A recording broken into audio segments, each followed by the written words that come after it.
On this episode of Restoring Christine, we're continuing with the rust repair. We just got finished welding in a patch on the hood, cut out a rusty piece of metal here, made a nice compound curve here with a little S shape to it, welded it in, grinded it smooth, got it looking nice, good as new. If you're interested in seeing how we did this, stay tuned.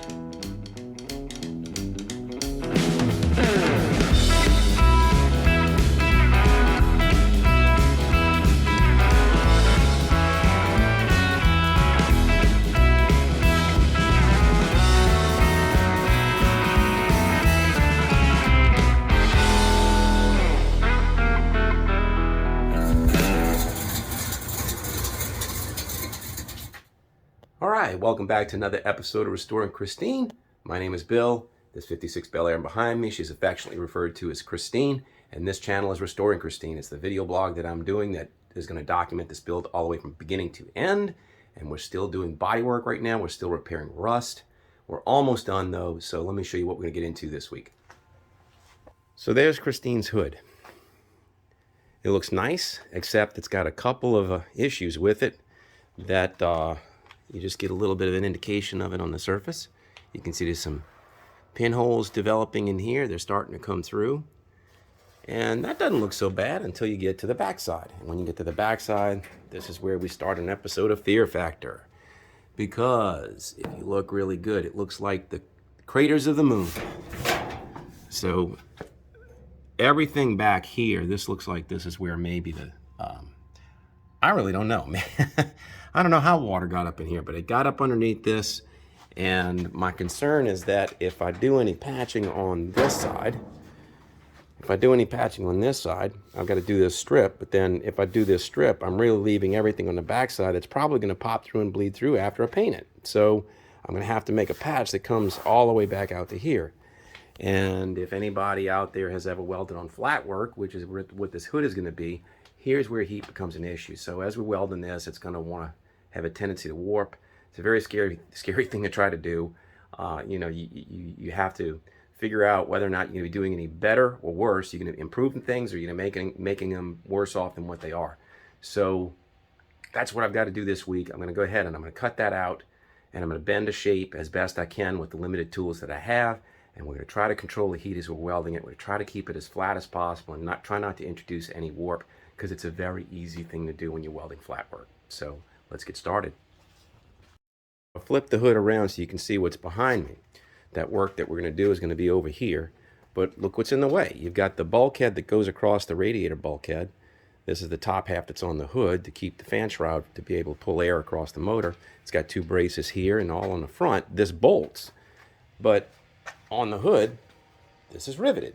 So if it's riveted, that tells me that this is original from the factory, and I hate breaking that apart, but I'm going to have to do it because there's really no way for me to weld all of this and get this and then be able to hammer and dolly to try to straighten anything out and shape it. So I am going to pull this apart, and then plus, I don't know what that is lurking underneath here, but once I pull it off, I might find that I got more issues than what I can see already. So that's the first thing we're going to do. So I got the bulkhead out by grinding off those rivets, the heads at least on the outside, and I was expecting sparks to fly, but it didn't. So there's the remnant of the rivet. It's still got its head on the other side. Reason why the sparks didn't fly? It's aluminum. So I don't understand that, but I guess it was easier to do aluminum rivets on the body, but that's what they did. The other thing that I noticed is there were staples on the back side of the bulkhead. And the staples that I could see on the other side, I couldn't see anything on the where it flushes against the hood, but there's some remnant of a gasket of some sort, something here. So it's stapled. This will give me an opportunity to address this and get this get that restored correctly, or at least properly. But look, and I was worried about the rust over here, so this kind of tells me what's going on this side. That's the passenger side. We were going to work on the driver's side. Here's the driver's side. And so, you know, I don't know. Now that I got this bulkhead out of the way, that looks a little less daunting. Let's get after it. As I'm strategizing to try to figure out how much of this do I really want to commit to cutting, you know, how worried am I about these pinholes? Which one is the deepest? What can I do about it? and I've got holes over here. So I grinded a few different spots, and I'm gonna do a few experiments. These are holes, and these are holes. So we know we've got to cut those out. So what I'm gonna do is I'm gonna use my backing plate, my copper backing plate, and I'm gonna back it up here, and I'm going to weld. And I'm gonna see if I can doctor up any of this stuff and not introduce too much heat, and maybe I can like repair some of the pits. So this is going to be a throwaway test. I'm just going to do this on some of this to see if it works there. Then I might apply it somewhere out here or somewhere over here. So that might influence how much of this hood I cut up. Let's try that. All right, so mixed results on the plug welding. It actually took care of the holes pretty well. I mean, I'm not going to put a patch in there. I'm not going to introduce any more warp. I did it over here. It worked. I was able to smooth it out pretty well, but it took a lot of work with my slapper hammer and a heel dolly. But I welded it with this backing plate on the backside, and it. But I think it introduced a little bit of oil canning. I don't think that was doing that before. So I'm afraid of it. And now I'm on this side, on the driver's side, and I'm wondering, you know, is it worth cutting out that much and risking, you know, a lot of warpage in order to repair that? Because I know if I cut it just in this seam here where it's folded over, I'm going to have a much less chance of introducing any warpage. So I think what I'm going to do is I think I'm just going to go right in this edge, and I'm going to leave all that pitting. I'll put filler on it because I know the inside of the hood will be seen. But and if it punches through in the future, maybe I'll have to repaint my hood. You know, I'm not trusting myself to make this situation worse than it is. So I'm going to just pick my battles. This is one I'm going to concede, and we'll just go ahead and weld that one piece up and handle it that way. So a little disappointing, but that's what we're going to do.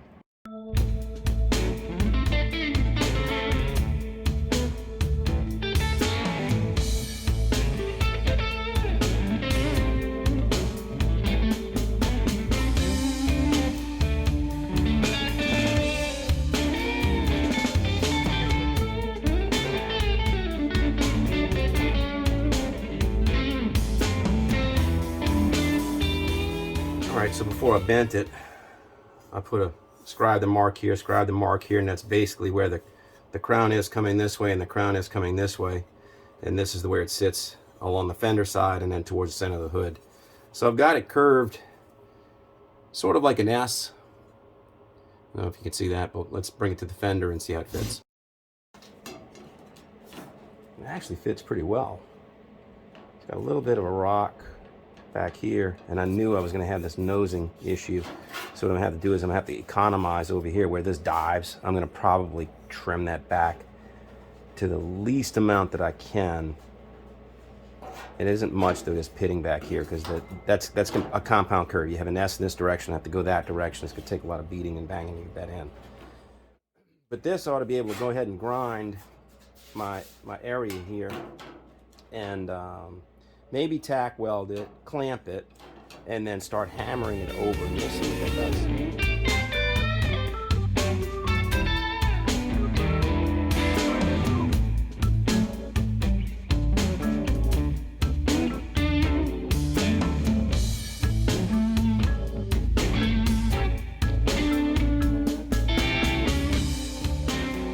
It's trailing nicely. I was able to get it to start nosing over in this direction, so it's really got a crazy compound bend in it.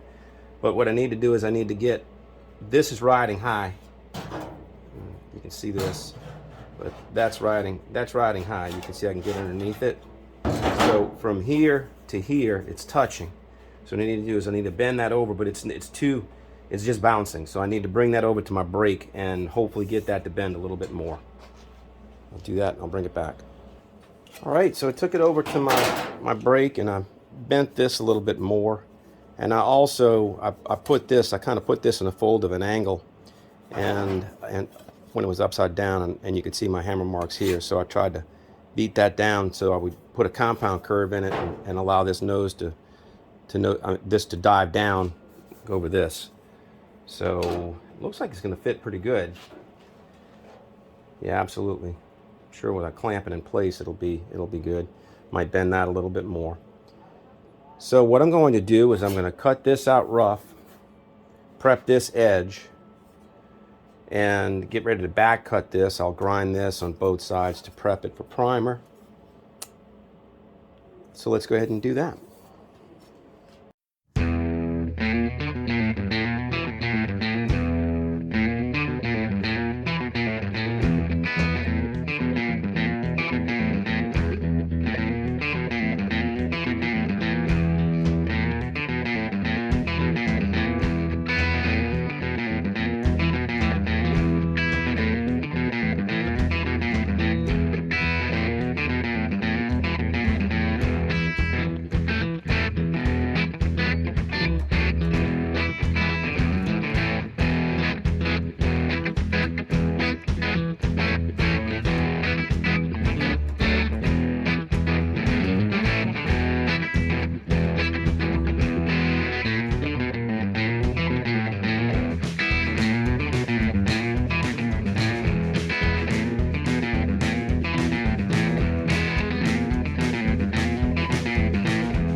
So that's after the first weld. It's got some pinholes. I had some trouble with blow through in a couple of spots, and I don't want to over grind it right now, but it's close. It's close. It's a little bit of a dip here. This edge came out nice. The rest of it, this is okay. Blow through here, and a little bit on the black backside. So that old metal just doesn't like cooperating. That's where it blows through. The new metal doesn't do it. It just eats the other way.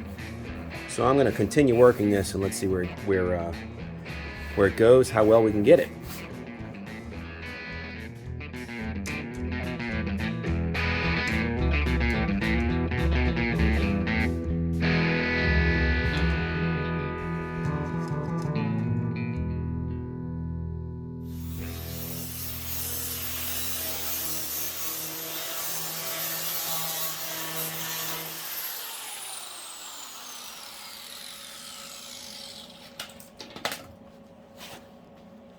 Well, that's pretty much it.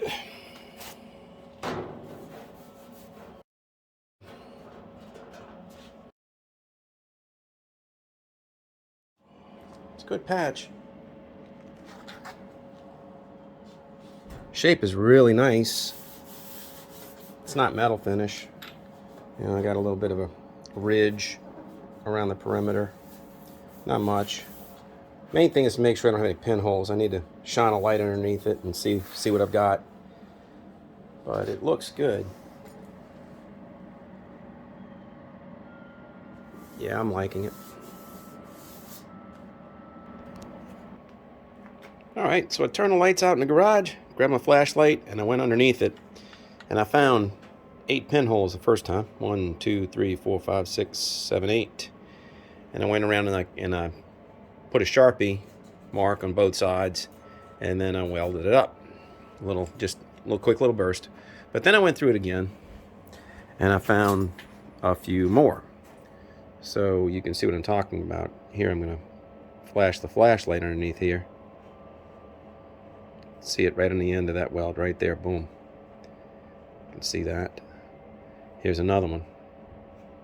See it blinking at us? Ooh, flashlight. I think there's another one. Yeah, right there. See if I can get it to come up. Oh, there it is. So all of those are invitations for rust. So I'm gonna spot weld those 3 and then grind it, prime it, and be done. So it doesn't take much to close these little pinholes, but you got to do it if you can.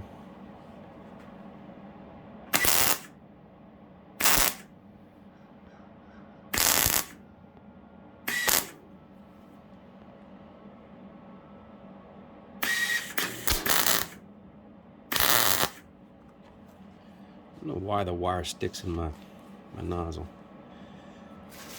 That should be it. I'm gonna grind that down. I'm gonna call this one a day.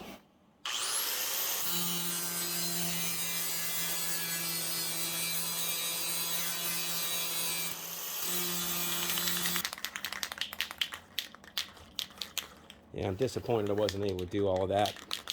I'm gonna take my chances with it. Let's see what this looks like.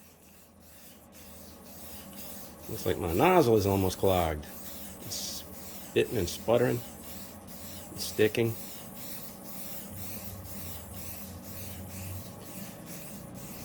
That looks good.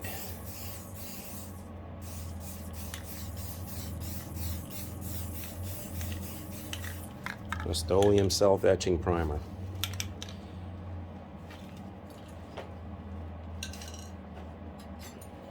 Let's take a look at it.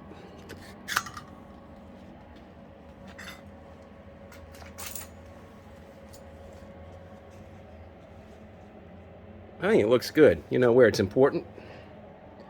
It's got to, follow the curve of the hood. That'll take body filler nicely. So that's going to do it. Glad to get another one in the books. Enjoy having everybody here with me on the weekends.